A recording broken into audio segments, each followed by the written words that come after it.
Hello. नमस्कार। नमस्कार नितिन भारती जी। नमस्कार। एक न्यूज 24 के फोन फ्रेंड में आपका जो है स्वागत है। धन्यवाद। आपकी कॉल को रिकॉर्ड की जा रही है।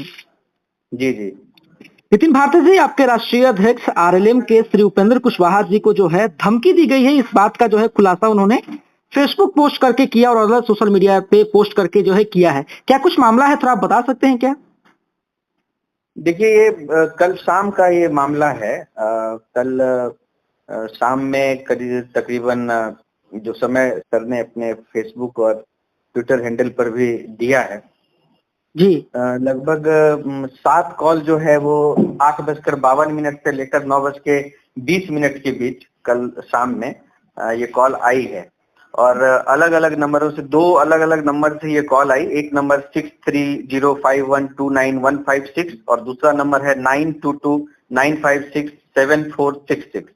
जी। और जो एक तीसरा नंबर है 7569196793, इससे एसएमएस के माध्यम से भी धमकी भरे वर्ड्स लिखे हुए हैं उसमें, और कॉल पर भी धमकी दी गई और उसमें जिस तरह की आपत्तिजनक बातें की गई और उन्होंने इस तरह से रेफरेंस दिया कि वो लॉरेंस बिश्नोई गैंग से बिलोंग करते हैं। इसमें क्या सच्चाई है ये तो जांच का विषय है, लेकिन जो कुछ भी विषय था इसकी तत्काल जानकारी एसएसपी पटना को आदरणीय उपेंद्र कुशवाहा जी ने दे दी है और सोशल मीडिया के माध्यम से प्रदेश की जनता और देश की जनता को भी इसकी जानकारी। लेकिन नितिन जी, जब फोन कॉल आए तो क्या उपेंद्र कुशवाहा जी ने स्वयं बात किया उनसे?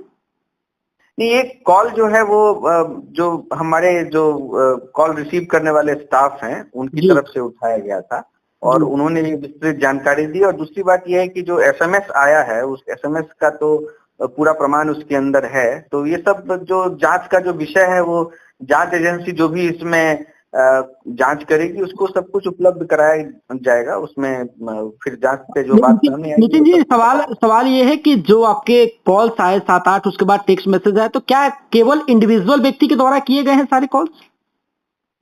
एक ही व्यक्ति कॉल कर रहा था और उसमें आप ये देखिए कि पहले एक नंबर से कॉल आना शुरू हुआ तो उस नंबर को ब्लॉक किया गया, फिर किसी दूसरे सिम से फिर वो कॉल आनी शुरू हुई और उसके बाद फिर उस कॉल को रिसीव जब नहीं किया गया, एक दो कॉल रिसीव नहीं किया गया तो फिर और या काट भी दिया गया बीच में, तो फिर तीसरे नंबर से मैसेज आना शुरू हुआ।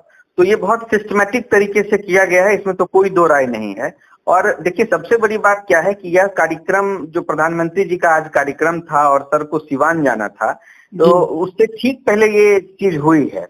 तो जो अपने आप में ये इसकी जो टाइमिंग है वो भी बहुत ऐसी है जिस पर विचार करने की जरूरत है और इसके पीछे क्या मोटिव है ये तो जांच का विषय है। नितिन भारती जी, एक और बात जो है उपेंद्र कुशवाहा जी ने लिखा है कि उन्होंने कहा कि जब धमकी भरे कॉल्स आए उसमें कहा गया कि एक पार्टी विशेष के खिलाफ आप मत बोलिए, इससे क्या तात्पर्य है? जी हाँ, बिल्कुल, वो जांच का विषय है। जांच की एजेंसी को हम लोग वो सारे डॉक्यूमेंट्स उपलब्ध कराएंगे और मुझे लगता है कि सर ने जो बातें कही हैं एक शुचिता के दायरे में जो बात जिस तरह से कहनी चाहिए उस तरह से आदरणीय राष्ट्रीय अध्यक्ष उपेंद्र कुशवाहा जी ने अपनी बात रखी है और जो संबंधित जांच एजेंसी है उस तक हम लोग अपनी पूरी बात रखेंगे और सारे डॉक्यूमेंट्स भी उपलब्ध कराएंगे। नितिन जी, पहले भी इस प्रकार के कॉल्स आए हैं क्या?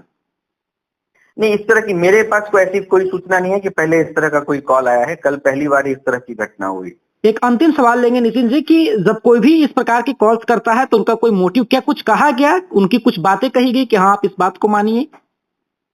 देखिए बिल्कुल कही गई है बात और मुझे लगता है कि जब चूंकि ये मामला अब जांच के दायरे में है तो इसको पब्लिक डोमेन में बोलना मुझे नहीं लगता है कि बहुत ज्यादा उचित है। जांच की एजेंसियों को हम लोग सारी जानकारी दे रहे हैं और वहां से इसकी जांच जब आएगी, जब जांच पूरी होगी तो इसकी जानकारी पब्लिक डोमेन में मीडिया के माध्यम से ही लोगों को दी जाएगी। बहुत बहुत धन्यवाद नितिन भारती जी, एक न्यूज 24 के साथ जुड़ने के लिए।